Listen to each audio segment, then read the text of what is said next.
O'zi qanday pichoqli drabilka olgan ma'qul? Bu savolingizga javob berib o'tib ketamiz. Har doim siz mana shunday metal, o'rtasi metalli drabilkani pichoqlarini olganingiz ma'qul. Ya'ni bu o'rtasi metalli deganim bez maxavikli, o'rtasi mana bunday qalin jestdan bo'lgan pichoqlarni olganingiz ma'qul. Mana bunisi biroz yuqoriroq, mana bunisi biroz qalinroq. Pichoqlarni hech qachon soniga qarab tanlamang, ularni qanday joylashishiga va qanaqa sifatli pichoqligiga e'tibor bering. Mana bu pichog'imiz Germaniya texnologiyasi asosida ishlab chiqarilgan Xitoyning original pichog'i bo'ladi. Bu Roxxon pichoqlari. Bu keyin drabilkamizni mana bu yeridagi o'rtasidagi temiri jestdan bo'lgan qalin bo'ladi. Buni yuqalari ham bor, xuddi mana bunday. Yana bir narsa, bu drabilkalarni maxavikli drabilkani hech qachon olishingizni maslahat bermaymiz.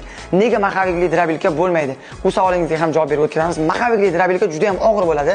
Og'ir bo'lganning hisobiga u pichoqlarni yanada og'ir bo'lib, motorni pachimligiga ketishiga sababchi bo'ladi. Motorni pachimligiga ketgandan keyin motoringiz tez o'lishiga ham sababchi bo'ladi.